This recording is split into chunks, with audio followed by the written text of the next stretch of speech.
티리게모 세 쌍둥이는 버려진 아이들이었다. 그리고 어머니의 무덤 앞에서 우연히 만나기 전까지 자신들에게 아버지가 있다는 사실조차 몰랐다. 그 남자가 아이들에게 한 행동은 가슴을 찢어놓았다. 이야기를 시작하기 전에 여러분이 시청 중이신 지역을 댓글로 남겨주세요. 차가운 바람이 서울 용미리 공원 묘지를 쓸고 지나갔다. 새로 파인 무덤 주변에 놓인 국화꽃들이 흔들렸다. 회색빛 하늘은 조문객들을 감싸는 애도의 완벽한 반영처럼 무겁게 내려앉았다. 그들 중에서 특히 눈에 띄는 사람은 강태현이었다. 그는 서울증권거래소에서 가장 강력한 투자자 중 한 명으로 그의 방대한 재산과 기업 재국, 그리고 그에 따르는 권력으로 널리 알려진 인물이었다. 하지만 이 순간 그 모든 것은 중요하지 않았다. 그는 그저 아내를 잃은 한 남자일 뿐이었다. 지연은 그의 닻이었다. 수트 뒤에, 냉혹한 결정들 뒤에, 수억 원 뒤에 숨겨진 진짜 남자를 볼 수 있었던 유일한 사람이었다. 그들은 함께 사랑과 웃음으로 가득 찬 삶을 일구었지만 단 하나의 지속적인 후회가 있었다. 그들은 결코 자녀를 갖지 못했다. 그것은 그들이 함께 살아가는 법을 배워야 했던 아픔이었고, 이제 관이 땅속으로 내려가는 것을 지켜보면서 그의 가슴은 공허함으로 가득 찼다. 장례식은 기대했던 대로 성대했다. 서울의 상류층이 모였고, 일부는 진정한 슬픔으로, 다른 일부는 단순히 이것이 그 계절의 사교 행사였기 때문이었다. 동료들, 사업 파트너들, 친구들이 위로를 건네기 위해 다가왔지만 각각의 악수와 포옹은 기계적으로 느껴졌다. 강태현은 그들 중 누구도 거의 인식하지 못했다. 그의 눈이 특이한 무언가를 포착했을 때 큰 소나무 뒤에 부분적으로 숨겨진 세 개의 작은 동일한 형태, 그의 내면에서 무언가가 깨어났다. 검은 머리카락의 세 소년이 단순한 남색 코트를 입고 불안하게 하는 강도로 그를 관찰하고 있었다. 그들에게는 무언가가 있었다. 왜인지는 모르지만 그의 심장을 빠르게 뛰게 만드는 무언가가. 갑자기 모두 같아 보이네요. 그의 비서 정효준이 옆에서 속삭였다. 태현은 고개를 저었다. 아니, 다 달라. 저 아이들 누구지? 효준은 고개를 갸웃했다. 모르겠습니다. 손님 명단에는 없었던 것 같은데요. 3명의 똑같은 아이들. 태현은 중얼거렸다. 갑자기 피로가 그를 덮쳤다. 애도와 혼란, 그리고 설명할 수 없는 감정의 이상한 혼합. 회장님 차가 준비되었습니다. 수십 년간 그의 운전기사로 일해온 동철의 목소리가 그의 생각을 깨뜨렸다. 그날 밤 한강이 내려다 보이는 그의 저택에서 3명의 똑같은 소년들의 이미지가 그를 사로잡았다. 그는 결코 낯선 사람들에게 집착하는 사람이 아니었지만 그들의 존재에 중요한 무언가가 있다는 느낌을 떨쳐버릴 수 없었다. 그는 소주 한 잔을 따라 물을 석자 투명한 액체가 뿌옇게 변하며 서재의 희미한 불빛 아래 소용돌이쳤다. 그의 눈은 지연의 액자에 담긴 사진에 머물렀다. 보고 싶어. 그는 약간 목이 메어 속삭였다. 지연은 항상 모든 것에서 의미를 찾는 사람이었고 모든 일이 이유가 있다고 믿었다. 그녀가 여기 있었다면 소년들에 대한 그의 직감을 무시하지 말라고 말했을 것이다. 그는 한숨을 쉬며 술을 한 모금 마셨다. 그것은 단지 슬픔이 그의 정신에 장난을 치는 것이라고 스스로에게 말했다. 하지만 마음 깊은 곳에서 그는 이것이 그 아이들을 마지막으로 보는 것이 아닐 것임을 알고 있었다. 세 소년은 마치 조각상처럼 움직이지 않고 서 있었다. 서로에게서 힘을 얻으려는 듯 손을 맞잡고 있었다. 강태현은 눈살을 찌푸리며 그들을 알아보려 했다. 어떤 가족 모임에서도 본 적이 없었고 장례식에 참석한 어떤 지인의 아이들로도 보이지 않았다. 그럼에도 불구하고 그들에게는 무언가가 있었다. 이상한 끌림을 불러일으키는 무언가가. 소년들 중 한 명, 너무나 똑같아서 구별이 불가능했다. 이 망설이며 한 발짝 앞으로 나왔다가 다시 멈추고 재고했다. 그들의 시선이 아주 짧은 순간 마주쳤고 강태현은 설명할 수 없는 연결감을 느꼈다. 그가 반응하기도 전에 세 소년은 완벽한 일치로 동시에 돌아서서 소나무 뒤로 사라졌다. 회장님, 차가 준비되었습니다. 수십 년간 그의 운전기사로 일해온 동철의 목소리가 그의 생각을 깨뜨렸다. 동철은 강태현의 혼란스러운 표정을 보고 덧붙였다. 괜찮으십니까? 방금 3명의 아이들이 저기 있었어. 똑같이 생긴 아이들이. 태현이 소나무를 가리켰지만 그곳엔 아무도 없었다. 동철은 공손하게 고개를 숙였다. 상심이 크실 테니 그럴 수 있습니다. 돌아가시죠. 그날 밤 한강이 내려다 보이는 그의 저택에서 3명의 똑같은 소년들의 모습이 그를 사로잡았다. 그는 어둠 속에서 창문 앞에 서서 창문 유리에 비친 자신의 얼굴을 바라보았다. 피로와 슬픔이 그의 얼굴을 더 늙게 보이게 했다. 60대 중반의 나이가 갑자기 훨씬 더 무거워 느껴졌다. 그는 거실로 들어가 가장 좋아하는 안락 의자에 앉았다. 조용한 집안의 귀를 기울이면 지연의 웃음소리가 아직도 복도에 메아리치는 것 같았다. 하지만 이제 그는 혼자였다. 그들이 함께 일구어 온 모든 것이 갑자기 의미를 잃은 것처럼 느껴졌다. 소주 한 잔을 따르며 그는 벽에 걸린 지연의 사진을 바라보았다. 그녀의 미소가 그를 쳐다보는 것 같았다. 보고 싶어. 그는 속삭였다. 지연은 항상 사소한 것들에서도 의미를 찾는 사람이었고 모든 일이 이유가 있다고 믿었다. 그녀가 여기 있었다면 그 소년들에 대한 그의 직감을 무시하지 말라고 말했을 것이다. 그는 서재로 걸어가 책상에 앉았다. 이곳은 그가 수많은 투자 결정을 내리고 수십억 원의 거래를 성사시킨 곳이었다. 하지만 지금 그의 마음은 사업이 아닌 새 소년으로 가득 찼다.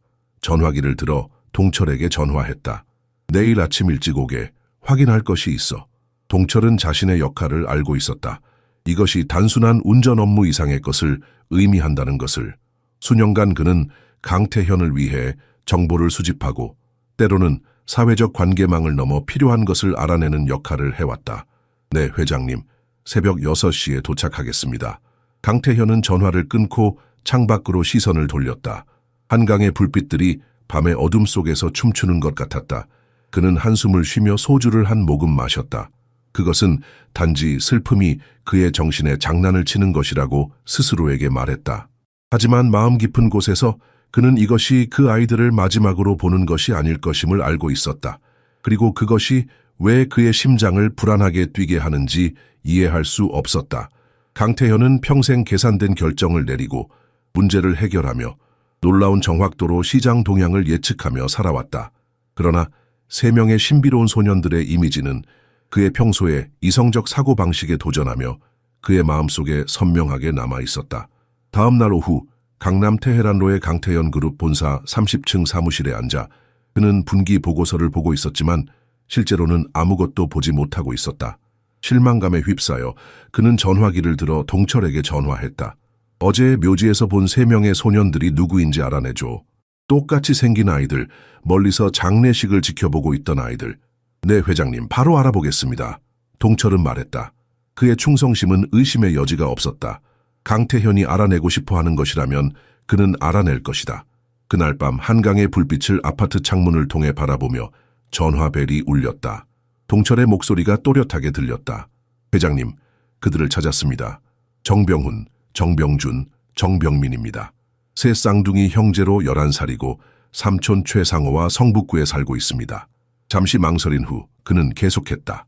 그들의 어머니 이름은 이수현이었습니다. 강태현의 손에서 술잔이 미끄러져 떨어질 뻔했다. 이수현. 거의 10년 동안 듣지 못했지만 결코 잊지 못한 이름. 그들은 고려대학교 자선 행사에서 만났고 그녀는 젊고 빛나는 한국문학 교수였다. 그들의 관계는 짧았지만 강렬했다. 열정, 지적교류 그리고 가능성의 소용돌이가 그의 경력이 대전으로의 이동을 요구했을 때 끝났다. 이수현 씨는 3달 전에 사망했습니다. 백혈병이었습니다. 동철이 계속했다. 그리고 아이들은 12년 전 5월 12일에 태어났습니다. 12년, 그 시기는 그들의 관계와 완벽하게 일치했다. 끔찍한 이해가 압도적인 무게처럼 강태현을 덮쳤다. 내 아이들이야. 그는 중얼거렸다. 현실이 돌이킬 수 없이 그의 존재의 진로를 바꾸었다. 어떻게 확신하십니까? 동철이 조심스럽게 물었다. 태현은 창가로 걸어가 이마를 차가운 유리에 기댔다. 알아. 시기가 맞아. 그리고 그 아이들의 눈, 내 눈과 같아. 확실히 하시려면 DNA 검사를 준비할 수 있습니다. 동철이 제안했다. 아니, 태현이 단호하게 대답했다. 필요 없어. 알고 있어. 그는 갑자기 쇠약해 보였다. 평생 동안 자신의 판단을 신뢰해왔고 이번에도 그의 본능은 그를 속이지 않았다. 그들에 대해 더 많은 정보를 알고 싶습니다. 그가 말했다. 그들이 다니는 학교, 좋아하는 것, 싫어하는 것, 성격, 모든 것. 동철은 고개를 끄덕였다. 최대한 알아보겠습니다. 하지만 정확한 계획이 있으십니까? 어떻게 접근하실 건지. 강태현은 창밖을 응시했다. 그의 눈에는 눈물이 고였다. 아직 몰라. 내가 그들의 아버지라는 사실을 어떻게 말해야 할지. 그의 목소리가 떨렸다. 이수현은 왜 나에게 말하지 않았을까? 동철은 침묵했다. 그가 할 수 있는 말이 없었다. 대신 그는 자신의 임무에 집중했다. 내일 아침까지 더 많은 정보를 가져오겠습니다. 그리고 그는 망설였다. 관련 서류들도 찾아보겠습니다. 출생증명서, 병원 기록, 학교 기록, 법적으로 증명할 수 있는 모든 것. 태현은 고개를 끄덕였다. 고마워 동철, 항상 그랬듯이. 전화를 끊고 태현은 소파에 무너지듯 앉았다. 12살의 새 아들, 그의 아들들, 그의 혈육. 그는 결코 자녀를 갖지 못할 것이라 생각했지만 세상은 그에게 3명의 아들을 선물했다. 그리고 그는 그들의 존재조차 몰랐다. 설명할 수 없는 새로운 감정이 그를 압도했다. 처음으로 강태현은 자신이 진정으로 무엇을 해야 할지 알지 못했다. 다음 날 아침, 동철은 손에 마닐라 폴더를 들고 강태현의 자택에 도착했다. 찾을 수 있는 모든 것이 여기 있습니다, 회장님. 그는 대리석 커피 테이블 위에 폴더를 올려놓으며 말했다. 쉽지 않았지만 주민등록청에 친구가 있어서요. 떨리는 손으로 태현은 폴더를 열었다. 안에는 세브란스 병원에서 몇 분 간격으로 태어난 정병훈, 정병준, 정병민의 출생 증명서가 있었다. 어머니 이수현, 아버지 미기재, 그는 학교 등록 양식 사본, 의료 기록, 그리고 마지막으로 이수현의 사망 증명서를 검토했다. 삼촌인 최상호 씨는 성북구의 한 고등학교에서 상담교사로 일하고 있습니다. 동철이 계속했다. 이수현 씨가 돌아가신 이후로 아이들을 돌보고 있습니다. 제가 알아본 바로는 경제적으로 어려움을 겪고 있습니다. 의료비가 이수연 씨의 모든 저축을 다 써버렸습니다. 태현은 이수연의 학업 성취에 관한 신문 기사를 살펴보았다. 32세에 한양대학교 한국문학 정교수가 되었고 출판된 저자이자 그녀의 분야에서 존경받는 인물이었다. 그리고 그 모든 시간 동안 새 아이를 혼자 키웠다. 한 가지 더 있습니다. 동철이 망설이며 덧붙였다. 그는 태현에게 사진 한 장을 건넸다. 새 소년이 돌복을 입고 명백히 첫 번째 생일 행사에서 찍은 것으로 동일한 얼굴이 자랑스러움으로 빛나고 있었다. 그들 뒤에는 이수현이 서 있었다. 태현이 기억하는 것보다 더 야위었고 한때 생기 넘치던 모습은 이제 지쳐 보였지만 그녀의 미소는 여전히 사랑을 발산하고 있었다. 태현의 내면에서 무언가가 무너졌다. 그녀는 결코 알리지 않았다. 이 모든 세월 동안 그에게는 아들들이 있었다. 3명의 아름다운 아들들, 그리고 그는 전혀 몰랐다. 그녀는 결코 내게 연락하려 하지 않았어. 그는 중얼거렸다.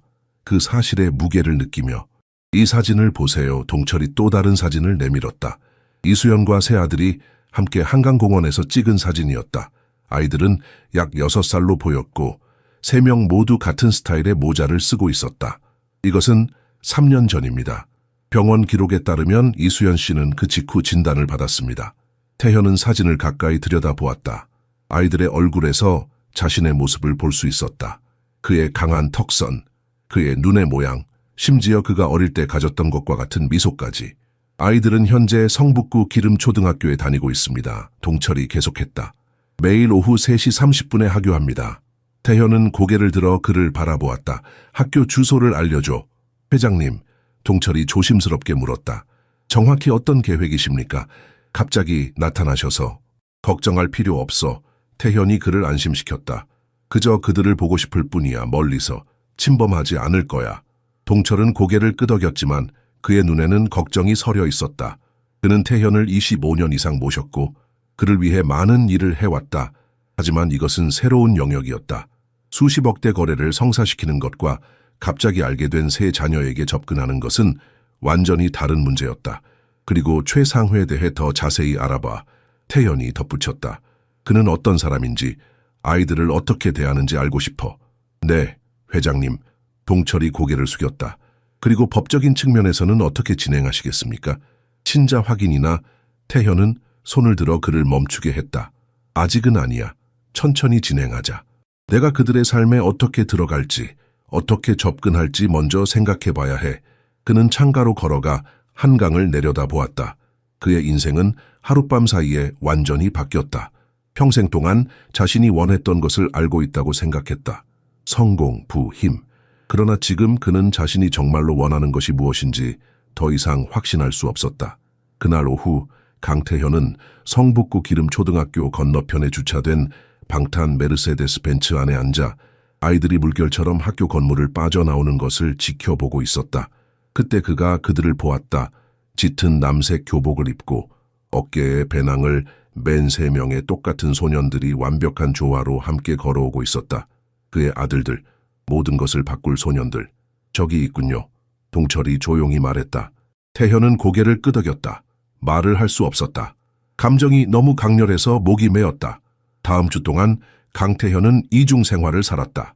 낮에는 그가 서울증권거래소의 냉혹한 투자자로 이사회를 지휘하고 거래를 성사시켰다. 해질녘이면 그는 조용한 관찰자로 변모하여 사찰, 학교 운동장, 공원 근처에 조용히 주차해 정병훈, 정병준, 정병민이 시간을 보내는 장소들을 지켜보았다. 그는 그들의 일상을 배웠다.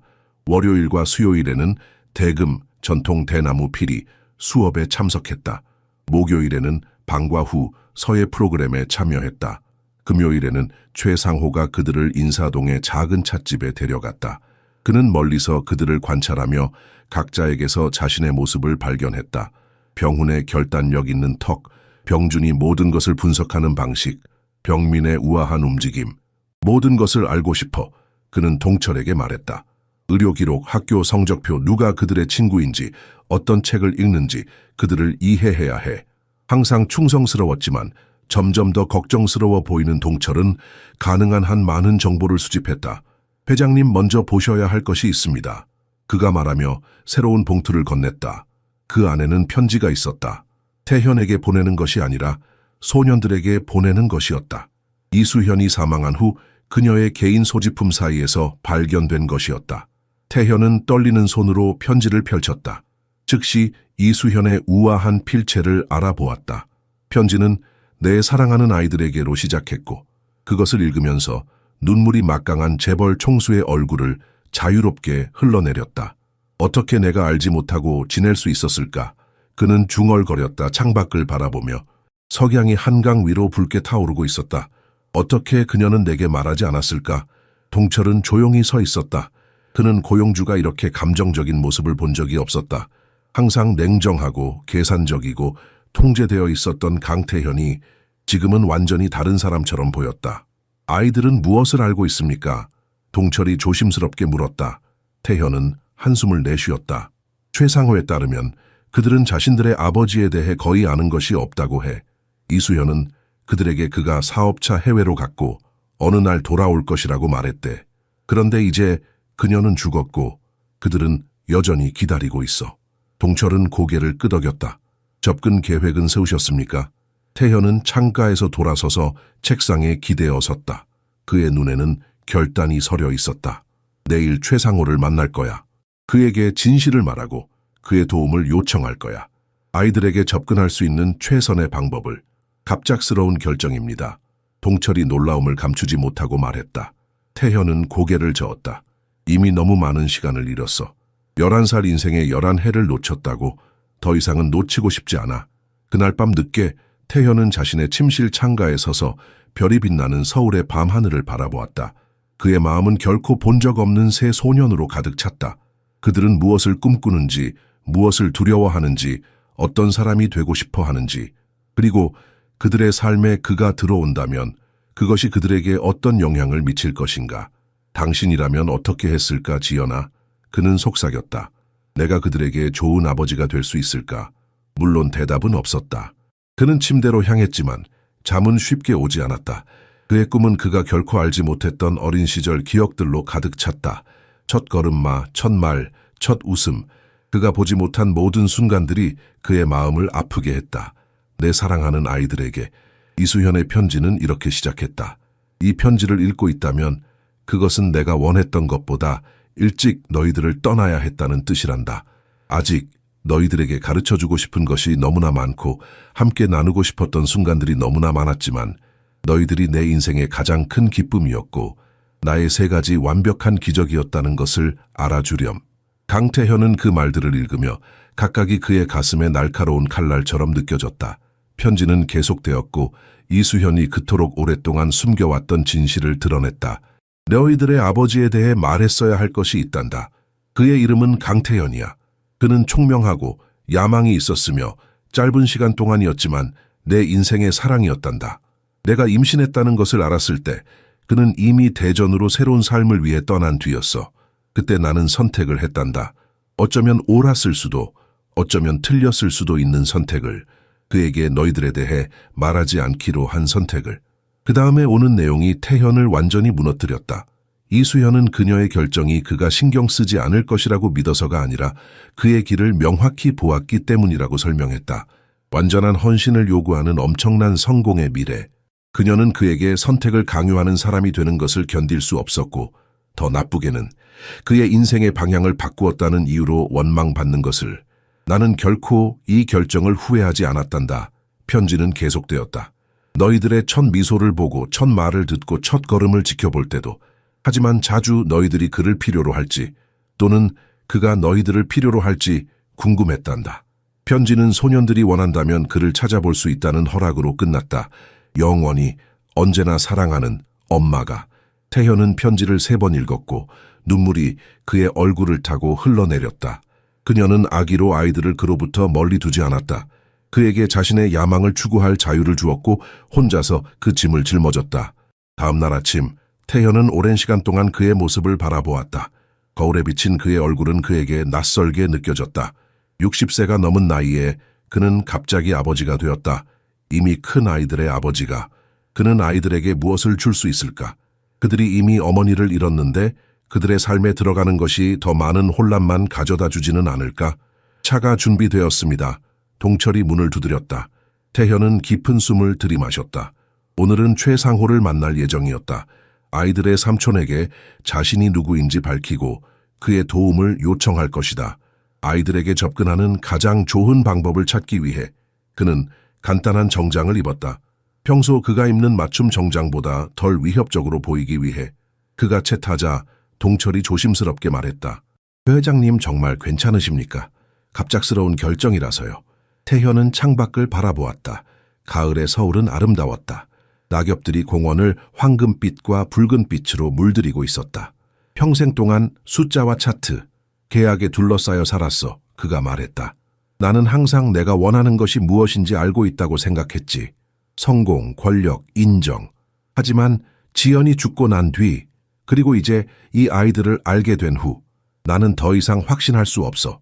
동철은 고개를 끄덕였다. 인생은 계획대로 되지 않는 법이죠. 태현은 쓴 웃음을 지었다. 우리 같은 사람들에게는 항상 그래야 했어. 우리는 세상을 통제한다고 생각하니까. 성북구의 조용한 카페에 도착하자 태현의 심장이 빠르게 뛰기 시작했다. 그는 카페 안에서 기다리고 있는 남자를 볼 수 있었다.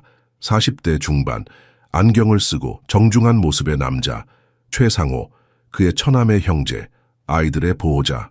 준비됐습니까? 동철이 물었다. 태현은 깊은 숨을 들이마시고 고개를 끄덕였다. 이제 돌이킬 수 없어. 그들은 내 아들들이야. 내가 알고 있는 것을 그들도 알 권리가 있어. 강태현은 마포구 상암동 하늘공원 벤치에 앉아 기다렸다. 캐주얼한 복장 아래 그의 심장은 빠르게 뛰고 있었다. 맞춤 정장 대신 청바지와 평범한 셔츠를 입었다. 덜 위협적으로 보이기 위한 시도였다. 최상호는 태현이 누구인지 알게 된 후 놀라울 정도로 수용적이었고 이수현의 편지를 보여주자 더욱 그러했다. 아이들은 당신이 그들의 어머니를 알았던 사람이라는 것만 알고 있습니다. 최상호가 전화로 말했다. 우선은 그게 전부입니다. 나머지는 당신에게 달려 있습니다. 태현이 소년들이 올 길을 바라보는 동안 그는 마음속으로 무슨 말을 할지 연습했다. 한 번도 만난 적 없는 아이들에게 어떻게 자신을 소개해야 할까? 방금 어머니를 잃고 자신이 누구인지 전혀 모르는 아이들에게. 그는 소년들이 그를 보기 전에 그들을 발견했다. 각각 다른 색깔의 자켓을 입은 3명의 똑같은 형태. 병훈은 빨간색, 병주는 파란색, 병민은 초록색. 최상호는 그들이 똑같이 보이는 것에 대항하여 다른 색깔을 고집한다고 설명했다.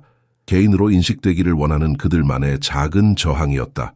소년들은 조심스럽게 다가왔고 동일한 호기심과 의심의 표정으로 그를 살펴보았다. 얘들아, 이분이 강태현 씨야. 내가 말했던 너희 엄마의 친구. 최상호가 말했다. 태현은 일어섰고 갑자기 그들 앞에서 너무 어색하고 커다랗게 느껴졌다. 안녕. 그는 평소보다 부드러운 목소리로 말했다. 만나서 반가워. 새 쌍둥이는 침묵을 지켰고 통일된 정면을 보여주었다. 최상호는 가까운 놀이터를 향해 손짓했다. 소년들은 잠시 망설인 후 그네로 향했고 여전히 어깨 너머로 태현을 관찰하면서 오직 쌍둥이들만이 할 수 있는 침묵의 대화를 나누는 듯했다. 저기 빨간색 옷을 입은 아이가 병훈이에요. 최상호가 설명하며 그의 옆에 앉았다. 그는 보호자예요. 첫째죠. 파란색을 입은 병준이는 생각하는 아이예요. 항상 분석하고 항상 질문하죠. 그리고 초록색을 입은 병민이는 평화주의자예요. 모든 것을 더 깊이 느끼는 아이죠. 태현은 고개를 끄덕이며 그들이 노는 것을 지켜보았다. 그들은 다른 아이들과 거리를 두었다. 자신들의 작은 3인조 안에서 자급자족하는 듯했다. 얼마나 이수연을 닮았는지 그는 병민의 부드러운 움직임을 지켜보며 중얼거렸다. 모두 그녀의 일부를 가지고 있어요. 최상호가 말했다. 그리고 당신의 일부도요. 병훈이는 당신의 결단력을 가졌고 병준이는 당신의 분석적인 마음을, 병민이는 당신의 예술적 감수성을 가졌어요. 비록 당신이 자신 안에서 그것을 인식하지 못할 수도 있지만요. 태현과 최상호는 잠시 동안 침묵 속에서 아이들을 지켜보았다. 최상호가 계속 말했다. 많은 일을 겪었어요. 이수현이 돌아가시기 전에 거의 1년 동안 아팠거든요. 그는 말을 흐렸다. 아직도 상실감을 처리하는 중이에요. 병훈이는 거의 말을 하지 않아요. 병준이는 악몽을 꿔요. 병민이는 같은 그림을 반복해서 그려요. 병원 침대에 누워있는 어머니를. 도움을 주고 싶어요. 태현이 말했다. 모든 존경을 담아 말씀드리자면 강 회장님, 그들은 당신의 돈이 필요한 게 아니에요. 그들에게 필요한 것은 안정감, 일관성이에요. 만약 당신이 그들의 삶에 들어온다면 절반만 하면 안 돼요. 태현이 대답하기 전에 병훈이 다가왔고 다른 2명도 바로 뒤따랐다. 그는 태현 바로 앞에 서서 팔짱을 꼈다. 정말로 우리 엄마를 아셨어요? 그의 작은 체구에도 불구하고 강한 목소리로 물었다. 그의 눈빛, 도전적이고 보호적인 이 태현의 내면 깊은 곳에 닿았다. 저것은 그의 아들이었다. 형제들을 보호하기 위해 낯선 사람에게 맞서고 진실을 요구하는. 그리고 그는 이미 그것 때문에 그를 사랑했다. 네, 태현이 솔직하게 말했다. 오래전에. 왜 전에는 우리를 방문한 적이 없었어요? 왜 우리는 당신을 만난 적이 없었죠? 어린아이의 직설적인 표현이 인상적이었다. 태현은 최상호를 바라보았고 그는 가볍게 고개를 끄덕였다. 오랫동안 멀리 살았어요. 너희 3명에 대해 알았다면 방문했을 거야. 병훈의 눈이 가늘어졌다. 당신은 부자죠. 그렇죠. 당신 차를 봤어요. 병훈아. 최상호가 부드럽게 꾸짖었다. 괜찮아요? 태현이 말했다. 맞아. 병훈아. 나는 부자야. 소년의 다음 말은 그의 심장을 찔렀다. 그럼 왜 엄마가 아플 때 도와주지 않았어요? 부자들은 특별한 의사들을 고용할 수 있잖아요. 그 논리의 단순함, 그 눈빛 속의 비난, 태현은 방어할 수 없었다. 그가 답변을 생각하기도 전에 병민이 한 발짝 앞으로 나와 그의 얼굴을 집중적으로 관찰했다. 엄마가 당신 사진을 가지고 있었어요. 그가 부드럽게 말했다. 특별한 상자 안에. 잠시 동안 아무도 말하지 않았다. 그때 모든 상호작용을 조용히 관찰하고 있던 병준이 모든 것을 바꿀 질문을 했다. 우리 엄마를 사랑하셨어요. 그 질문은 공중에 떠 있었고 잠시 동안 태현은 숨쉬는 법을 잊은 것 같았다. 세상의 동일한 눈이 그를 기대감을 가지고 지켜보고 있었다. 오직 아이들만이 표현할 수 있는 솔직함으로. 그래, 그는 단순하게 말했다. 네, 사랑했어. 소년들의 표정에서 무언가가 변했다. 미묘하지만 분명한 변화였다. 병민이 다음으로 말했다. 그의 목소리는 부드러웠다. 엄마는 당신에 대해 이야기할 때 특별한 미소를 지었어요. 평소의 미소와는 달랐어요. 태현은 침을 삼켰다. 왜 돌아오셨어요? 병준이 갑자기 물었다. 엄마가 돌아가신 후에. 최상호가 긴장했지만 태현은 이 질문에 대비하고 있었다. 최근에야 너희 어머니의 죽음에 대해 알게 되었어. 알게 되었을 때 너희들을 만나고 싶었어.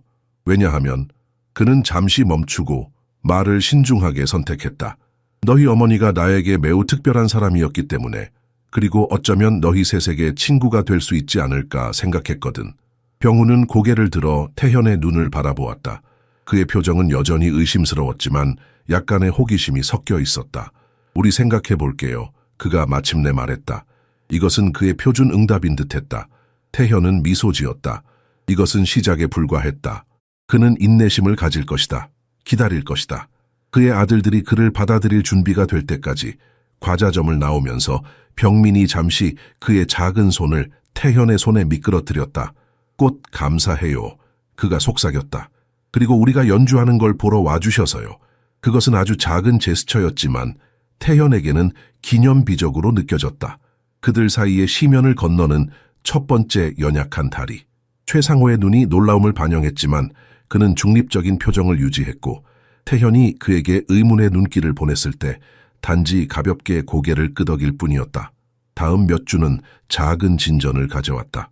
태현은 또 다른 음악 공연을 관람했고 2번 간식을 함께 했으며 심지어 나스레딘 호자, 마스코트에 관한 어린이 영화를 앉아서 보기도 했는데 놀랍게도 그를 사로잡았다. 각 상호작용은 짧았고 최상회에 의해 주에 깊게 감독되었으며 의미 있는 진전이 이루어지기 전에 끝났다. 그러던 어느 날 예상치 못한 초대가 왔다. 최상호가 그에게 전화해 그들의 아파트를 방문하라고 했다. 아이들이 당신에게 보여주고 싶은 것이 있다고 해요. 정말입니까? 태연이 놀라움을 감추지 못하고 물었다. 네, 최상호가 말했다. 처음으로 셋 다 동의했어요. 제가 볼 때는 큰 발전이에요. 아파트는 작지만 아늑했다. 벽은 아이들의 그림으로 가득했고 책장은 잘 읽힌 책들로 넘쳐났으며 곳곳에 사진들이 있었다. 너무나 많은 사진들, 아기였을 때의 소년들과 함께한 이수연, 어린아이들로서 강원도 해변에서, 제주도의 눈 덮인 한라산에서 생일 촛불을 불어끄는 모습, 그가 완전히 놓친 인생의 기록. 강 회장님, 병민이 그를 먼저 발견했고 주방으로 보이는 곳에서 달려나왔다. 얼굴에 밀가루가 묻어있고 눈은 반짝였다. 우리가 엄마의 떡볶이를 만들고 있어요. 와서 보세요. 그는 병민을 따라 작은 주방으로 갔다. 그곳에서 병훈과 병준이 조심스럽게 재료를 측정하고 있었다.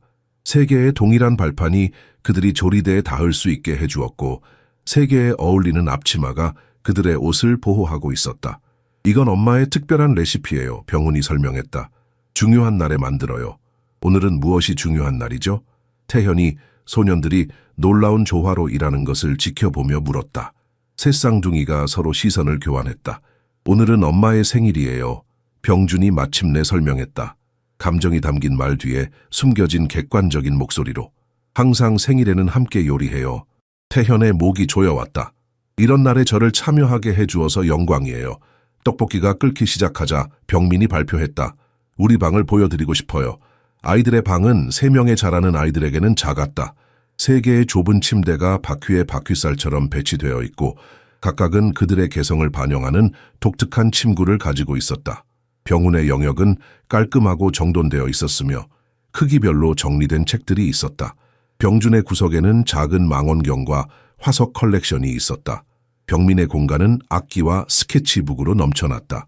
엄마는 각자 자신의 섹션을 꾸밀 수 있게 했어요. 병준이 3가지 다른 색상 체계로 나뉜 벽을 가리키며 설명했다. 겉으로는 똑같아 보여도 안은 같지 않다고 하셨어요. 좋은 조언인 것 같네요. 태연이 조심스럽게 말했다. 그들의 생활 공간의 모든 세부 사항을 흡수하면서 이건 엄마의 것이었어요. 병훈이 갑자기 말하며 그들이 명백히 공유하는 작은 책상 위에 있는 조각된 나무 상자를 열었다. 안에는 보물 컬렉션이 있었다. 메모 눌린 잎사귀, 몇 개의 전통 장신구, 그리고 태현이 즉시 알아본 사진 한 장. 그것은 그와 이수연이었다.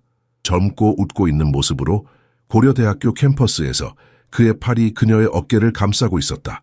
그는 그날을 완벽하게 기억했다. 엄마는 당신이 그녀의 그리움 사람이라고 했어요. 병민이 부드럽게 말했다. 태연은 목에 덩어리가 느껴졌다. 그리움, 후회와 잃어버린 가능성으로 가득 찬 단어. 그게 무슨 뜻이에요? 병준이 물었다. 항상 분석적인 마음으로. 태현은 잠시 말을 하지 못했다. 그때 최상호가 문간에 나타났다. 떡볶이가 다 됐어요. 먹을 시간이에요. 그들이 부엌으로 돌아가는 동안 태현은 이수현이 아이들에게 그에 대해 무엇을 말했는지 궁금했다. 그녀가 그를 그리워했다는 것을 알게 되어 가슴이 아팠다. 그는 그녀를 위해 그리움이었을까? 아니면 그녀가 평생 동안 만났던 유일한 사랑이었을까? 식탁에 앉아 아이들이 준비한 떡볶이를 먹으면서 태현은 이상한 평화로움을 느꼈다. 3명의 소년들이 그날의 학교 생활에 대해 이야기하는 것을 들으며 그는 자신이 오랫동안 갈망했던 것을 경험하고 있다는 것을 깨달았다. 가족, 가을이 서울에 찾아와 여의도 한강공원을 호박색과 금색 톤으로 물들였다. 강태현은 종종 점심시간에 한강이 내려다 보이는 벤치에 앉아 여의도와 마포를 오가는 페리를 바라보며 점점 더 그의 생각과 계획, 그리고 점점 더 그의 마음을 차지하기 시작한 새 소년에 대해 생각했다. 새 쌍둥이들과 그는 루틴을 확립했다. 토요일 오후에는 다양한 박물관, 공원 또는 서점에서 시간을 보냈다. 항상 최상호가 가까이에 있었고 항상 조심스럽게 시간이 정해져 있었다. 태현은 그들의 각기 다른 성격을 파악하는 법을 배웠다. 병준에게는 천문학 책을, 병민에게는 수제 대금을, 세 형제 중 가장 조용한 병훈에게는 신중하게 선택한 소설을 가져왔다. 그날 국립중앙박물관에서 특히 즐거운 만남을 가진 후 자택으로 돌아오면서 태현은 동쪽 별관의 리모델링 진행 상황을 점검했다. 인테리어 디자이너는 그의 지시를 꼼꼼하게 따랐고 완전히 다른 세계의 어린이방을 만들었다. 병훈의 방은 천장에서 바닥까지 이어지는 책장과 읽기 위한 창가 소파가 있었으며 그가 좋아한다고 언급한 부드러운 붉은 색조로 칠해져 있었다. 병준의 방에는 과학 프로젝트를 위한 내장형 책상과 약속된 코너 창문이 있었고 한강을 내려다볼 수 있도록 전략적으로 배치된 망원경이 있었다. 병민의 방은 음악 코너, 부드러운 녹색 벽, 그리고 창가에 있는 이젤이 있었다. 하지만 태현에게 가장 중요한 것은 복도 끝에 있는 추가 방이었다. 벽에 3개의 액자가 걸린 작은 서재였다. 아기였을 때의 각 아들과 함께한 이수현의 사진들, 이것은 추억의 방이라고 디자이너에게 설명했다. 그들의 어머니가 이 집에서도 항상 함께할 수 있는 공간. 작업을 감상하면서 태현은 자신이 단순히 방을 만드는 것이 아니라 집을 만들고 있다는 것을 깨달았다. 그의 호화로운 저택이 전에는 결코 아니었던 것. 마음에 드십니까, 회장님? 디자이너가 물었다. 태현은 천천히 고개를 끄덕였다. 완벽해요. 정확히 내가 상상했던 대로예요. 언제 아이들이 이사 올 예정인가요? 태현은 한숨을 내쉬었다. 아직 모르겠어요. 그들이 준비되면. 디자이너는 이해하는 듯이 고개를 끄덕였다. 그는 유명한 강태현의 숨겨진 세 아들에 대한 소문을 들었다. 하지만 그의 직업은 질문하는 것이 아니라 요구사항을 실행하는 것이었다. 태현은 병민의 방으로 걸어가 벽에 걸린 대금을 만졌다.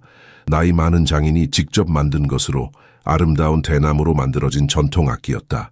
그는 그것을 들고 시험삼아 불어보았지만 아무 소리도 나지 않았다. 병민이 여기서 연주하는 모습을 상상했다.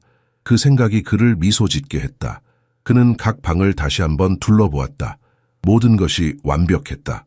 여기에 아이들이 있는 모습을 상상하는 것은 쉬웠다.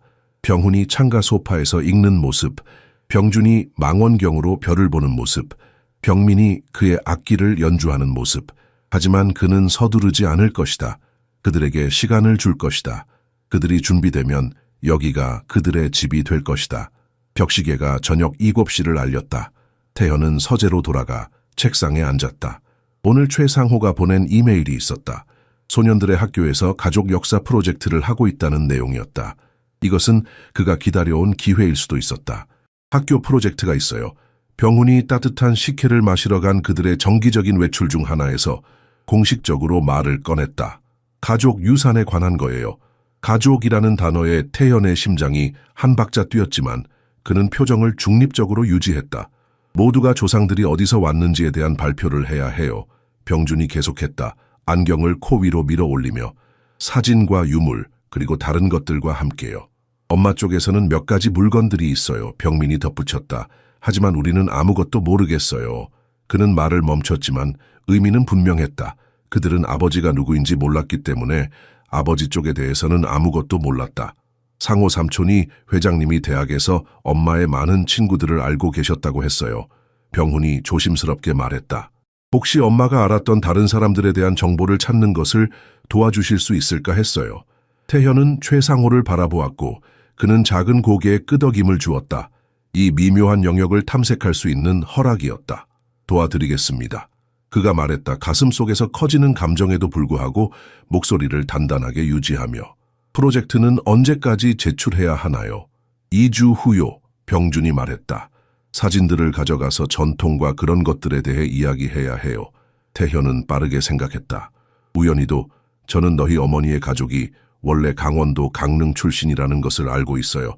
그녀는 그들의 전통을 정말 좋아했죠. 한 번은 저에게 곰취나물을 먹어보게 했어요. 병민이 웃었다. 곰취나물이 뭐예요? 강릉의 모든 사람들이 좋아하는 산나물 요리예요. 태현이 진지한 척하며 말했고 세 소년 모두에게서 미소를 얻었다. 하지만 그것에 대해 더 말해줄 수 있고 어쩌면 프로젝트를 위해 강원도 전통에 대해 조사하는 것을 도울 수도 있어요. 원하시면 병민이 수줍게 덧붙였다. 이번 주말에 우리 아파트에 오셔서 그것에 대해 작업할 수 있어요. 엄마의 모든 오래된 사진 앨범이 거기 있거든요. 태현은 마음이 따뜻해지는 것을 느꼈다. 그들이 그를 초대한 것은 이번이 처음이었다. 첫 번째 방문은 최상호가 주선한 것이었다. 하지만 이번에는 아이들이 그를 초대했다. 작은 발전이었지만 그에게는 세상을 의미했다. 정말 그럴까? 그가 물었다. 방해가 되지 않을까 걱정이 되는데 엄마는 항상 역사가 중요하다고 하셨어요. 병준이 진지하게 말했다. 우리가 어디서 왔는지 알아야 어디로 가는지 알 수 있다고요. 태현은 목이 메었다. 이수현의 말이었다. 그녀는 항상 과거와 미래 그리고 그들이 어떻게 얽혀 있는지에 대해 생각했다. 그럼 토요일 오후 2시에 만날까요? 병훈이 제안했다. 항상 실용적인 아이답게. 완벽해요. 태현이 대답했다. 그리고 혹시 너희 어머니의 고향에 대한 몇 가지 물건들을 가져갈게요. 발표에 도움이 될 수 있을 것들. 집으로 돌아오는 길에 태현은 동철에게 지시했다. 강릉으로 가는 운전을 준비해. 내일 일찍 출발할 거야. 네? 강릉이요? 동철이 놀라움을 감추지 못하고 물었다. 그래, 소년들의 학교 프로젝트를 위해 필요해. 그들의 어머니 쪽 가족에 대해서야. 가장 전통적인 기념품 가게들을 알아봐. 그리고 우리가 방문할 수 있는 이수현의 가족에 대한 정보를 찾아. 동철은 고개를 끄덕였다. 그는 고용주가 이 새로운 아버지 역할에 얼마나 진지하게 임하고 있는지 보는 것이 놀라웠다. 강태현 냉철한 사업가로 알려진 사람이 이제는 세 소년의 학교 과제를 위해 200km를 운전할 준비가 되어 있었다. 태현은 창밖을 바라보며 미소 지었다. 처음으로 오랜 시간 동안 그는 진정한 목적을 느꼈다. 숫자 차트 계약서가 아닌 실제 사람들에게 집중된 목적을. 그의 아들들. 성북구의 아파트 건물은 이번에 태현이 최상호의 아파트로 올라가는 계단을 오를 때 다르게 느껴졌다. 그는 목적의 미묘한 변화를 느꼈다. 단순한 일상적인 방문이 아니었다. 새 쌍둥이들이 특별히 가족 유산 프로젝트, 가족에 관한 프로젝트를 도와달라고 그를 초대한 것이었다. 병훈이 문을 열었고 그의 얼굴은 항상 그렇듯 진지했다. 정확히 시간에 맞춰 오셨네요. 그가 관찰하며 물러서서 태현이 들어올 수 있게 했다. 태현은 시간 엄수가 그에게 인상적이라는 것을 배웠다. 그는 질서와 신뢰성을 중요시하는 아이였다. 안에서 거실은 프로젝트 본부로 변형되어 있었다. 커피 테이블은 공예 재료로 덮여 있었고 사진 앨범이 소파에 깔끔하게 쌓여 있었다. 3단 프레젠테이션 보드를 만들 거예요. 병준이 고개를 들지 않고 설명했다. 엄마의 유산을 위한 섹션 하나, 당신이 말씀하신 강원도를 위한 섹션 하나, 그리고 그는 망설이다가 마무리했다. 일반적인 서울 문화를 위한 섹션 하나. 태현은 그들 프로젝트의 공백을 이해했다. 아버지의 유산이 있어야 할 자리. 그는 소파 가장자리에 앉았다. 도움이 될 만한 것들을 좀 가져왔어요. 그가 시작했지만 병훈이 그를 막았다. 시작하기 전에 그가 말했다. 그의 작은 목소리가 놀랍도록 권위 있게 들렸다. 중요한 것에 대해 이야기해야 해요. 태현은 가슴이 조여오는 것을 느꼈다. 물론이죠. 우리가 가족 회의를 했어요. 병훈이 계속했다. 명백히 지정된 대변인으로서. 당신에 대해서요. 왜 우리와 시간을 보내고 있는지, 그리고 그것이 무엇을 의미하는지에 대해서요.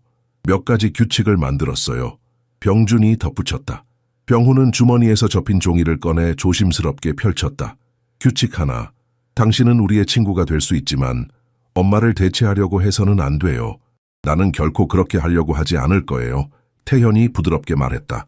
너희 어머니는 대체 불가능해요. 병훈은 고개를 끄덕이고 계속 읽었다. 규칙 둘. 당신이 우리를 좋아한다면 그것은 우리가 당신의 친구의 아이들이기 때문이어야 해요. 다른 이유 때문이 아니라. 태현은 불편함을 느꼈지만 고개를 끄덕였다. 규칙 셋.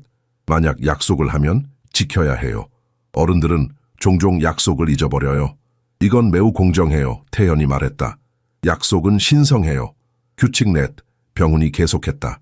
질문을 하면 항상 진실만을 말해야 해요. 거짓말은 허용되지 않아요. 태현은 잠시 망설였다. 이것은 어려운 약속이었다. 특히 그가 아직 그들에게 자신이 누구인지 말하지 않았을 때. 하지만 그는 그들의 신뢰를 얻기 위해 노력하고 있었다. 약속해요. 항상 진실을 말할게요. 마지막 규칙, 병민이 부드럽게 말했다. 병훈에게서 종이를 가져가며 당신이 우리를 포기하면 다시는 돌아오지 않아야 해요. 우리는 더 이상 사라지는 사람들을 원하지 않아요. 태현의 심장이 아팠다. 이 말에 담긴 슬픔이 그를 찔렀다. 그들은 이미 너무 많은 것을 잃었다. 그들은 또 다른 상실을 견딜 수 없었다. 나는 결코 너희들을 포기하지 않을 거야. 그가 진지하게 말했다. 내가 여기 있는 한, 내가 숨 쉬는 한, 너희들이 나를 원하는 한, 나는 항상 여기 있을 거야. 새쌍둥이들은 서로를 바라보았다. 언제나처럼 말없는 의사소통을 나누며 마침내 병훈이 고개를 끄덕였다. 좋아요. 이제 프로젝트를 시작할 수 있어요. 다음 몇 시간 동안 그들은 사진을 정리하고 강릉에서 태현이 가져온 유물들, 전통 찻잔 세트, 수십 년 된 가족 요리책, 그리고 지역 장인이 만든 작은 목각 인형들을 살펴보았다. 태현은 강원도의 풍경과 문화에 대한 이야기, 그리고 이수현이 그에게 들려주었던 그녀의 어린 시절에 대한 이야기들을 공유했다. 병주는 열심히 메모를 했다. 병훈은 사진들을 분류했다. 병민은 프로젝트 보드의 예술적 측면에 집중했다. 그들이 함께 일하는 모습을 지켜보면서 태현은 그들이 얼마나 조화롭게 함께 일하는지, 각자의 강점이 어떻게 다른 사람들을 보완하는지 놀라웠다. 저녁이 되었을 때 병훈이 접힌 종이를 다시 꺼냈다. 우리는 마지막으로 한 가지 더 결정했어요. 그가 말했다. 형제들을 바라보며. 만약 당신이 모든 규칙을 지킨다면 우리는 당신을 삼촌이라고 부를 수 있을 것 같아요. 태현은 자신의 감정에 압도되어 잠시 말을 할 수 없었다. 삼촌은 아버지는 아니었지만 그것은 시작이었다. 그것은 가족이었다. 그것은 제게 큰 영광일 거예요. 그가 마침내 말할 수 있었다. 롯데월드 아이스링크는 어떨까요? 태현이 새쌍둥이가 찹쌀떡을 다 먹는 것을 지켜보며 제안했다. 12월의 토요일 오후 찻집의 창문으로 신선한 공기가 스며들었고 이제 주말마다의 외출은 편안한 루틴이 되어가고 있었다. 병훈이 단호하게 고개를 저었다. 롯데월드에는 이미 5번이나 갔었어요. 엄마가 매년 여름마다 데려가셨거든요. 그럼 국립민속박물관은? 태현이 다시 시도했다. 거기도 가봤어요. 병준이 안경을 조정하며 말했다. 모든 전시품을 2번씩 봤어요. 스케이트 타러 가는 건 어때요? 병민이 갑자기 제안했다. 눈이 반짝이며 우리는 한 번도 스케이트를 타본 적이 없어요. 태현이 미소 지었다. 목동 아이스링크가 재미있을 것 같네요. 우리는 방법을 몰라요. 병훈이 즉시 말했다. 그의 실용적인 성격이 드러나며 제가 가르쳐 드릴 수 있어요. 태현이 제안했다. 내가 너희들 나이였을 때 스케이트를 타곤 했거든. 1시간 후 그들은 링크에 있었다. 최상호가 고집했음에도 불구하고 소년들은 각자 다른 색의 모자와 장갑을 착용했다. 태현은 전문 강사와 함께 개인 레슨을 예약했다. 자신의 부를 과시하기 위해서가 아니라 아이들이 덜 붐비는 환경에서 배우는 것이 더 편안할 것이라고 생각했기 때문이다. 병훈은 결단력으로 얼음에 접근했고 병주는 신중한 분석으로 병민은 열정적인 불안감으로 각자 처음 5분 안에 넘어졌다. 병민은 웃으며 병주는 어떻게 그런 일이 일어났는지 검토하며 병훈은 즉시 일어나 다시 시도했다. 오후가 지나면서 소년들은 지쳤지만 포기하기를 거부했다. 이 새로운 기술을 마스터하겠다는 결심이 보였다. 마침내 병민이 심하게 넘어졌을 때 그의 눈에는 용감하게 참으려는 노력에도 불구하고 눈물이 맺혔다. 태현은 얼음 위에서 그의 옆에 무릎을 꿇었다. 알아. 그가 부드럽게 말했다. 프로 스케이터들도 넘어져. 중요한 것은 다시 일어나는 거야. 병민은 코를 훌쩍였다. 정말요? 물론이지. 태현이 확신시켰다. 내가 처음 배울 때 엉덩이에 멍이 들 정도로 많이 넘어졌어. 그는 자신의 손을 내밀었다. 다시 한번 시도해볼까? 병민은 망설였지만 손을 잡았다. 함께 그들은 천천히 일어섰다. 태현은 소년이 균형을 잡을 때까지 그를 안정시켰다. 이렇게요. 그가 시범을 보였다. 천천히 앞으로 미끄러지며 약간 펭귄처럼 걷는 거야. 처음에는 다리를 너무 멀리 벌리지 않는 게 좋아. 병민이 조심스럽게 따라했고 태현은 그의 옆에 있었다. 그가 천천히 앞으로 나아갈 때 그의 얼굴에 미소가 번졌다. 해냈어요. 그가 기뻐했다. 병훈과 병준도 합류했고 세 소녀는 함께 천천히 링크 주변을 돌았다. 태현은 그들 뒤에서 지켜보았고 그의 가슴은 따뜻한 감정으로 부풀었다. 이것은 단순한 스케이트 수업이 아니었다. 신뢰의 순간이었다. 링크 밖에서 최상호는 그들이 함께 스케이트를 타는 모습을 지켜보고 있었다. 그의 얼굴에는 복잡한 표정이 있었다. 걱정과 희망이 뒤섞인. 그는 이 부유한 사업가가 진심으로 아이들을 염려하는지 아니면 이것이 단지 그의 죄책감을 달래기 위한 것인지 아직 확신할 수 없었다. 그러나 지금 그가 본 것은 희망적이었다. 잘하고 있어요. 태현이 소년들에게 외쳤다. 세 명이 모두 넘어지자 그들은 웃음을 터뜨렸다. 태현은 그들을 도우러 서둘렀다. 괜찮아. 병훈이 말했다. 일어서며. 우리가 할 수 있어요. 세 명이 서로를 도와 일어섰다. 그리고 태현은 그 순간을 영원히 기억할 것이다. 그의 세 아들이 독립적으로 서서 두려움 없이 도전에 맞서는 모습. 그는 깊은 자부심을 느꼈다. 이것이 부모가 되는 것의 일부일까? 그는 궁금했다. 이런 놀라운 사랑과 자부심의 감정. 인사동의 보석상은 부유한 고객들을 접대하는 데 익숙했지만 강태현의 요청에도 그들은 인상을 받은 듯했다. 세 개의 동일한 청룡 펜던트를 맞춤 제작해달라는 것이었다. 비슷하지만 세 가지 다른 성격을 반영하는 미묘한 차이가 있기를 원합니다. 그는 마스터 보석 세공인에게 설명했고 그는 고개를 끄덕이며 메모를 했다. 태현은 세 가지 변형된 같은 메시지가 적힌 종이 조각을 건넸다. 그는 이 선물에 대해 몇 주 동안 생각해왔다. 의미 있으면서도 과하지 않은 것, 소년들이 불편함 없이 가치를 느낄 수 있는 선물을 원했다. 다음 토요일은 새 쌍둥이의 12번째 생일이었다. 최상호는 그를 아파트에서 열리는 작은 축하 행사에 초대했다. 아이들과의 점진적으로 발전하는 관계에서 또 다른 이정표였다. 생일 파티는 작았다. 최상호, 학교 친구 몇 명, 그리고 태현만 참석했다. 선물 시간이 되었을 때 태현은 다른 선물들이 모두 열릴 때까지 기다렸다. 최상호의 새 악기들, 친구들의 책들, 미술 재료와 과학 키트들. 마침내 그는 각 소년에게 우아하게 포장된 작은 상자를 건넸다. 이것들은 특별해요. 그가 부드럽게 말했다. 너희들이 가지고 싶어 할 만한 것이라고 생각했어. 새쌍둥이는 중요한 일에 종종 그러듯이 동시에 상자를 열었다. 각 상자 안에는 전통적으로 악한 기운으로부터 보호하기 위해 사용되는 청룡은 펜던트가 있었지만 미묘한 변형이 있었다. 병훈의 것은 약간 더 각진 디자인, 병준의 것은 작은 사파이어 악센트, 병민의 것은 부드럽게 물결 모양의 가장자리를 가지고 있었다. 정말 아름다워요. 병민이 속삭였다. 이미 그의 것을 열고 있었다. 각 펜던트 안에는 웃고 있는 이수현의 작은 사진이 있었고 반대편에는 각각 다른 색임이 있었다. 병훈의 것에는 어머니의 힘이 네 안에 살아있다. 병준의 것에는 어머니의 지혜가 네 안에 살아있다. 병민의 것에는 어머니의 마음이 네 안에 살아있다.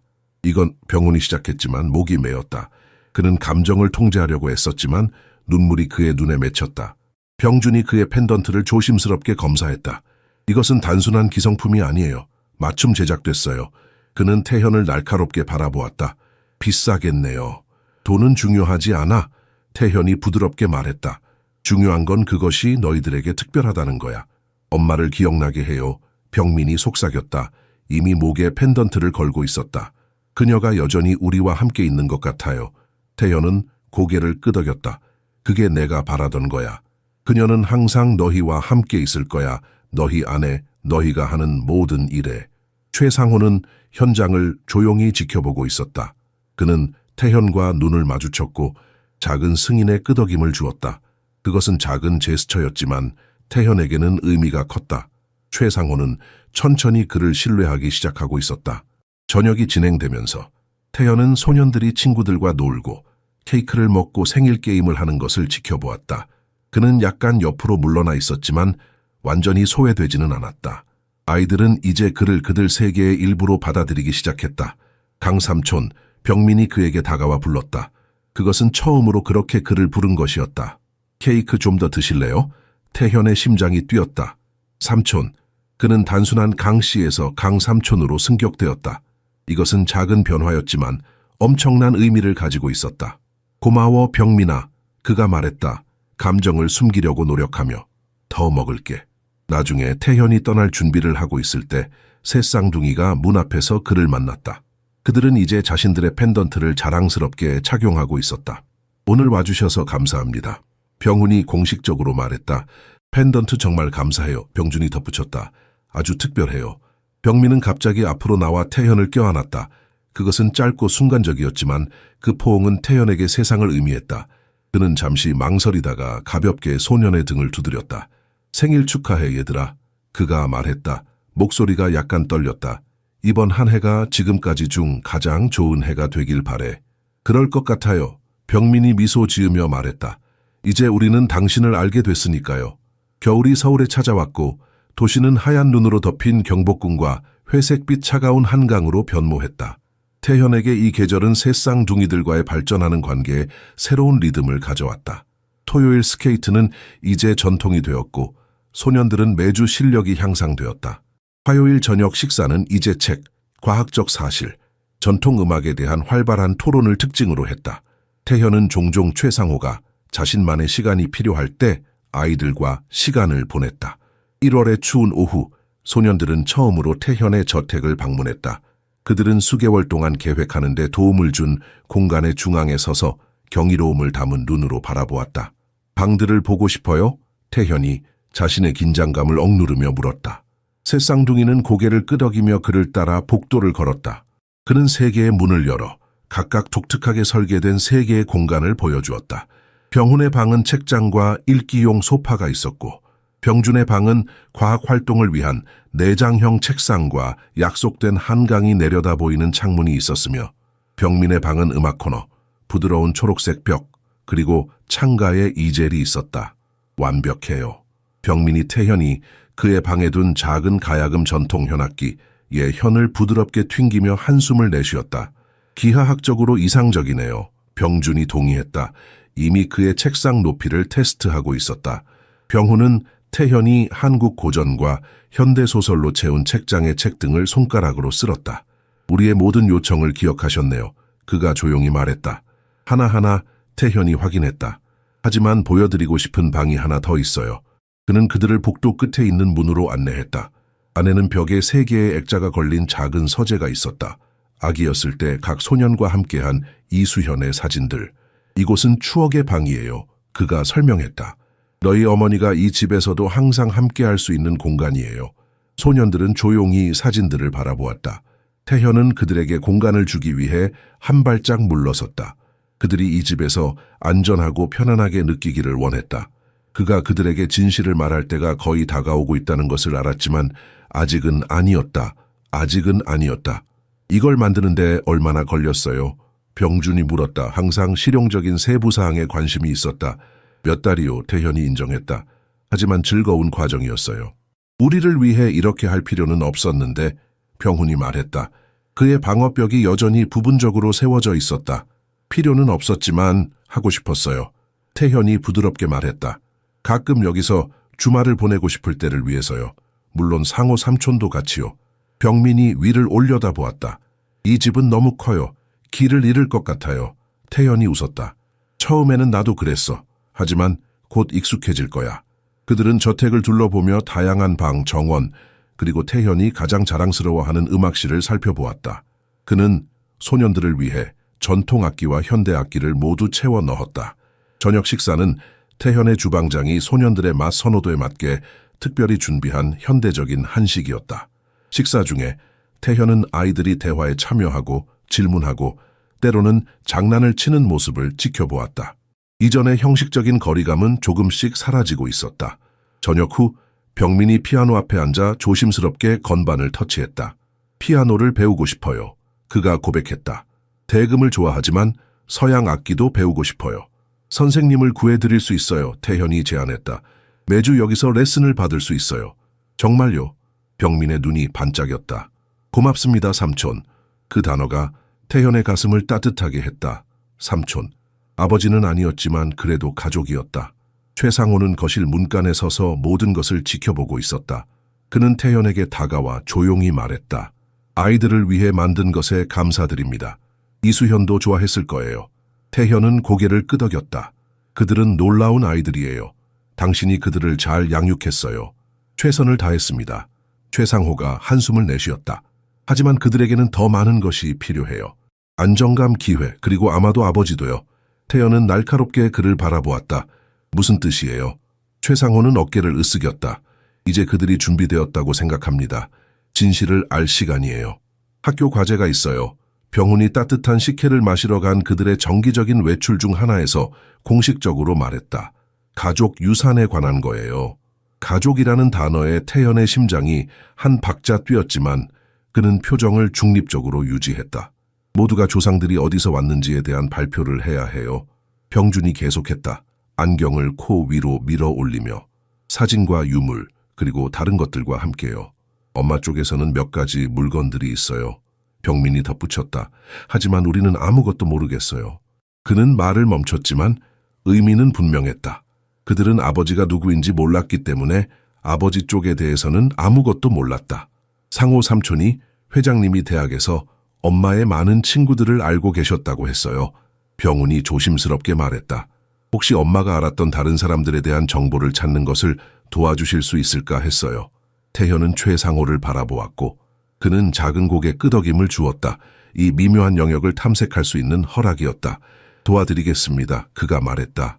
가슴속에서 커지는 감정에도 불구하고 목소리를 단단하게 유지하며 프로젝트는 언제까지 제출해야 하나요? 2주 후요. 병준이 말했다. 사진들을 가져가서 전통과 그런 것들에 대해 이야기해야 해요. 태현은 빠르게 생각했다. 우연히도 저는 너희 어머니의 가족이 원래 강원도 강릉 출신이라는 것을 알고 있어요. 그녀는 그들의 전통을 정말 좋아했죠.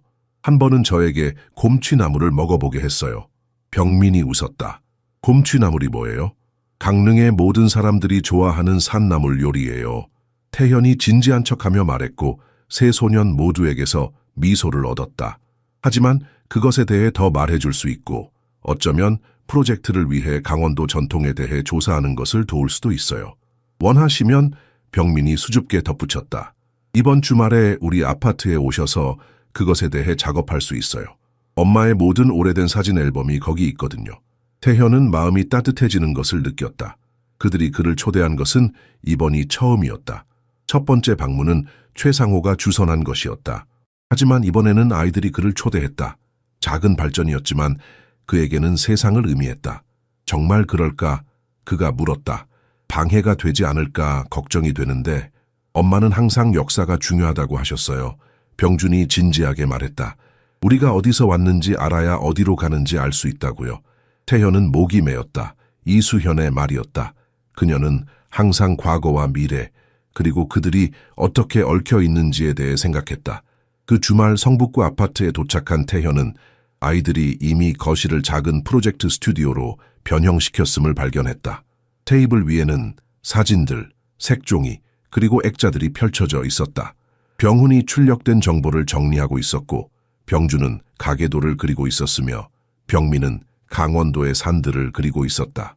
저희가 시작했어요. 병훈이 말했다. 태현이 들어오는 것을 보고 엄마의 옛 사진들이 여기 있어요. 태현은 테이블 위에 작은 가방을 내려놓았다. 저도 도움이 될 만한 것들을 가져왔어요. 태현이 가져온 가방에서 꺼낸 것들은 아이들의 눈을 휘둥그레지게 했다. 정교하게 손으로 짠 강릉 전통 보자기, 오래된 한약재 상자 그리고 100년이 넘은 가족 사진들이었다. 이것들을 어디서 구하셨어요? 병준이 물었다.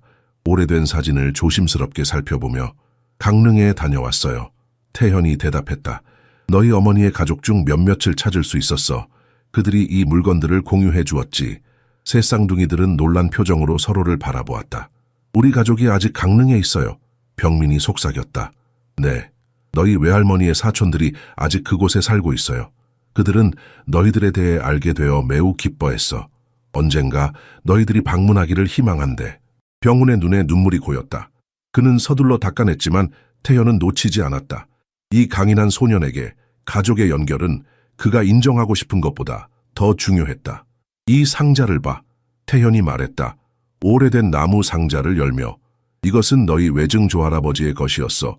그는 한의사였고 이 상자에 그의 귀중한 약재들을 보관했대. 병주는 즉시 상자를 검사하기 시작했다. 작은 서랍들과 비밀 칸막이들을 발견하며 믿을 수 없어요. 그가 속삭였다. 이건 역사적 유물이에요. 그들은 몇 시간 동안 물건들을 살펴보고 이야기를 나누었다. 태현은 이수현의 가족에 대해 알아낸 모든 것을 공유했고 소년들은 열심히 메모하고 프로젝트 보드에 아이디어를 추가했다. 저녁이 되자 최상호가 간식을 가지고 왔다. 그는 태현과 소년들이 함께 작업하는 모습을 지켜보았다. 이전에는 결코 볼 수 없었던 광경이었다. 어떻게 생각해요? 태현이 작업이 일시 중단되었을 때 최상호에게 물었다. 최상호는 고개를 끄덕였다. 아이들이 당신과 함께 있는 것을 좋아하는 것 같아요. 이전과는 다르게요. 다르게요? 네, 당신이 처음 그들의 삶에 들어왔을 때 그들은 의심스러워했어요. 특히 병훈이요. 하지만 이제 그들은 당신을 기다려요. 당신이 올 때마다 얼굴이 밝아져요. 태현은 가슴이 따뜻해지는 것을 느꼈다. 그는 이 말이 얼마나 그에게 의미가 있는지 최상호가 이해할 수 있을지 의문이었다. 작업을 마치고 태현이 떠날 준비를 하자 병훈이 그에게 다가왔다. 세 형제 중 가장 보수적이고 경계심이 강한 아이였다. 토요일에 발표가 있어요. 그가 말했다. 학교에서요. 오후 2시에요. 태현은 잠시 멈추었다. 이것은 초대인가? 가고 싶니? 그가 조심스럽게 물었다. 병훈은 고개를 끄덕였다. 모든 부모님들이 와요. 그리고 우리에게는 그는 망설였다. 상호 삼촌이 있지만 어쩌면 당신도 올 수 있을까 해서요. 태현은 감정에 압도되어 잠시 말을 할 수 없었다. 이것은 단순한 초대가 아니었다. 그것은 소년들의 삶에서 공식적인 역할을 인정하는 것이었다. 영광이야. 그는 마침내 말했다. 꼭 갈게. 병훈은 약간 미소 지었다. 그것은 작은 미소였지만 태현에게는 세상을 의미했다. 최상호가 문으로 그를 따라 나왔다. 중요한 단계예요. 그가 말했다. 병훈이 당신을 초대한 건 큰일이에요. 알아요. 태현이 대답했다. 그들에게 진실을 말해야 할 때가 가까워지고 있어요. 그렇죠? 최상호는 고개를 끄덕였다. 하지만 아직은 아니에요. 발표가 끝난 후에요. 그들이 이 순간을 즐기게 해주세요. 그들의 어머니에 대한 추억, 그들의 뿌리에 대한 자부심을 즐기게요.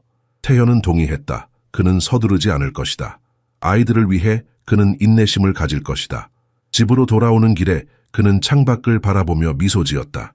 세상이 달라 보였다. 더 밝고, 더 따뜻하고, 더 의미 있게.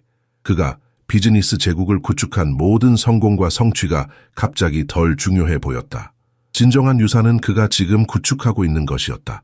세 소년과의 관계, 그의 아들들. 겨울이 서울을 덮고 도시를 눈덮인 경복궁과 회색빛 폭풍우 치는 한강으로 변모시켰다. 태현에게 이 계절은 새 쌍둥이들과의 발전하는 관계에 새로운 리듬을 가져왔다. 토요일 발표 당일 태현은 꼼꼼하게 차려입었다. 비즈니스 정장이 아닌 우아하면서도 편안한 캐주얼 의상을 선택했다. 그는 아이들을 위한 작은 선물도 준비했다. 각각 그들의 선호도에 맞춘 책들이었다. 기름초등학교는 분주했다. 학부모들이 교실로 향하는 복도를 가득 채웠다. 태현은 그들 사이에서 어색함을 느꼈다. 이곳은 그가 익숙한 기업 이사회실과는 완전히 달랐다. 하지만 그는 여기 있었다. 새 소년들을 위해. 교실에 들어서자 그는 즉시 새 쌍둥이를 발견했다. 그들은 다른 모든 학생들과 함께 앞쪽에 서 있었고 각자 프로젝트 보드 옆에 있었다. 병훈이 그를 발견했고 작은 미소로 인사했다. 태현은 미소로 답했다. 강씨, 이쪽으로 오세요. 최상호가 그를 불렀다. 뒤쪽의 좌석을 가리키며 자리를 저장해 두었어요. 발표는 알파벳 순서로 진행되었다.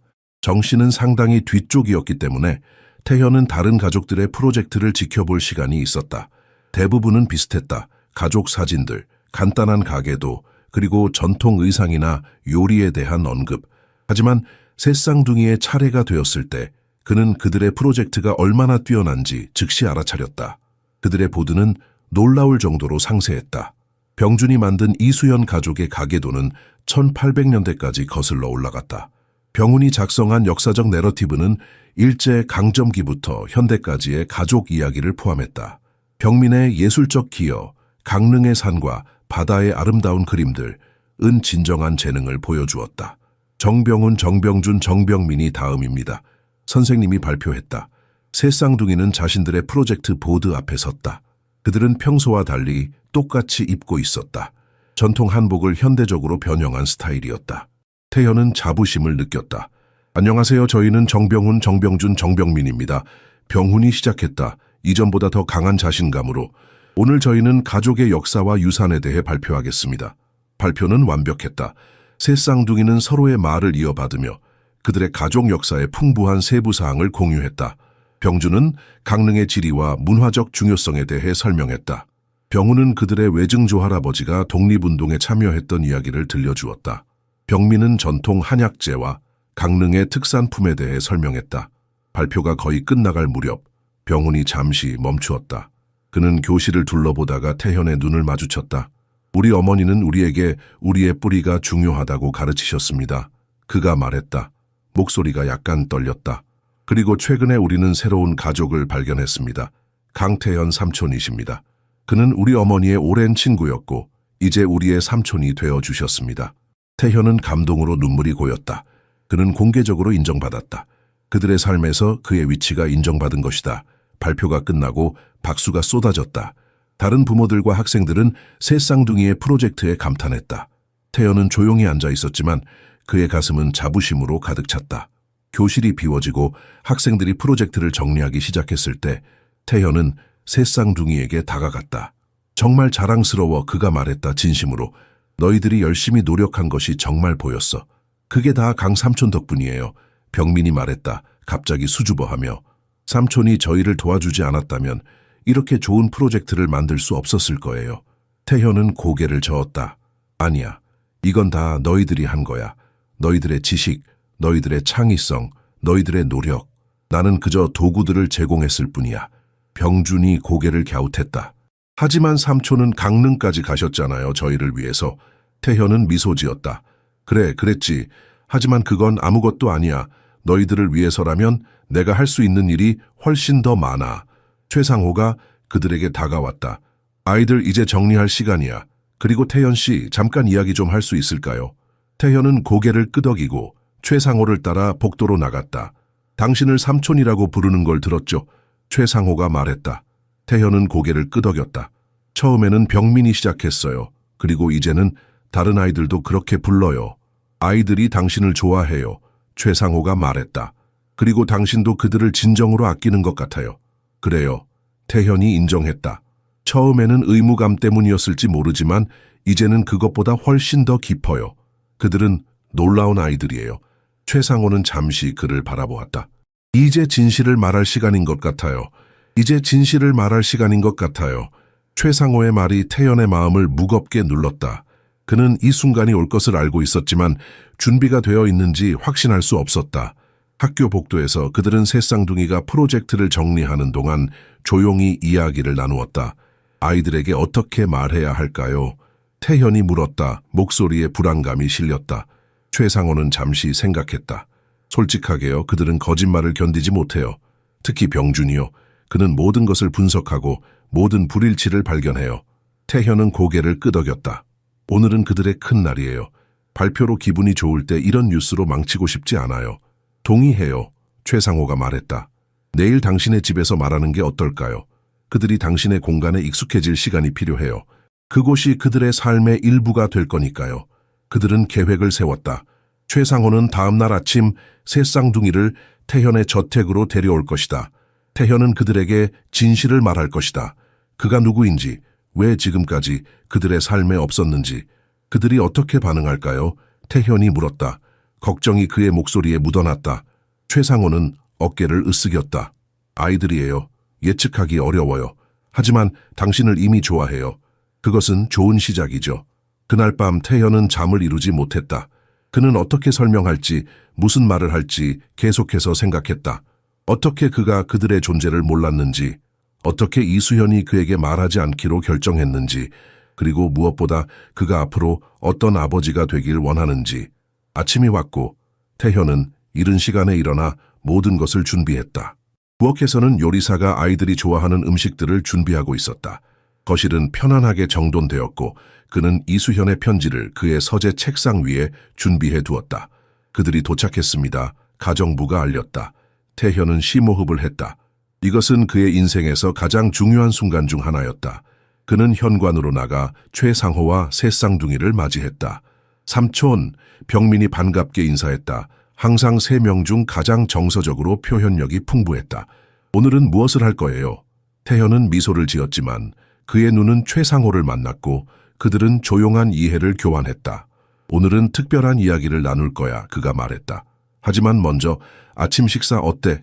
식사 중에 태현은 새 쌍둥이들의 학교 발표에 대한 이야기를 듣고 그들이 얼마나 자랑스러웠는지 다시 한번 말해 주었다.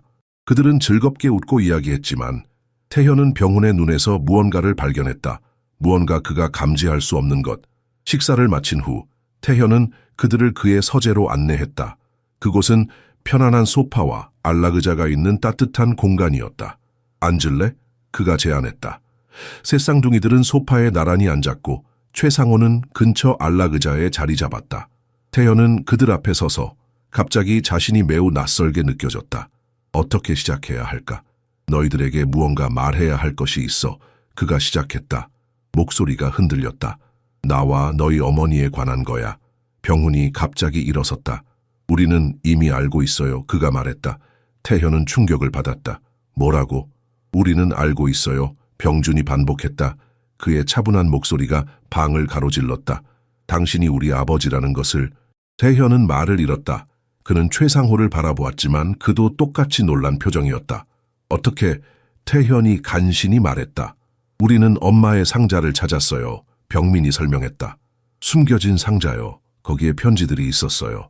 당신에게 보내려고 했지만 결코 보내지 않은 편지들이요. 그리고 우리 출생 증명서요. 병준이 덧붙였다. 당신 이름이 거기 있어요. 탄생 기록부에는 기재되지 않았지만 엄마는 원본을 보관했어요. 태현은 무릎이 약해지는 것을 느꼈다. 그는 가까운 의자에 앉았다. 얼마나 오래 알고 있었니? 몇 주 전부터요. 병훈이 대답했다. 당신이 우리 학교 프로젝트를 도와주기 시작했을 때부터요. 그리고 그때부터 우리는 당신을 지켜봤어요. 병민이 부드럽게 말했다. 당신이 진짜로 우리를 원하는지 아니면 그저 의무감 때문인지 알고 싶었어요. 태현은 아직도 충격에서 벗어나지 못했다. 그가 진실을 말하기 위해 용기를 모으는 동안 아이들은 이미 알고 있었다. 그들은 그를 시험하고 있었다. 그래서 그가 조심스럽게 물었다. 너희들의 결정은 뭐니? 새 쌍둥이들은 서로를 바라보았다. 말 없는 의사소통을 나누며 마침내 병훈이 대표로 말했다. 우리는 당신이 우리 아버지라는 것을 받아들입니다. 그가 말했다. 놀라울 정도로 성숙한 어조로. 그러나 조건이 있어요. 태현은 고개를 끄덕였다. 물론이지. 뭐든지. 첫째, 상호 삼촌은 여전히 우리 삶의 일부가 되어야 해요. 병훈이 말했다. 그는 엄마가 돌아가신 이후로 우리를 돌봐주셨어요. 당연하지. 태현이 즉시 동의했다. 최상호 씨는 항상 환영받을 거야. 사실 원한다면 여기 함께 살 수도 있어. 최상호는 놀란 듯 보였지만 아무 말도 하지 않았다. 둘째, 병준이 계속했다. 우리는 개인적인 공간과 경계를 존중받기를 원해요. 우리가 쌍둥이라고 해서 항상 같은 것을 원하는 것은 아니에요.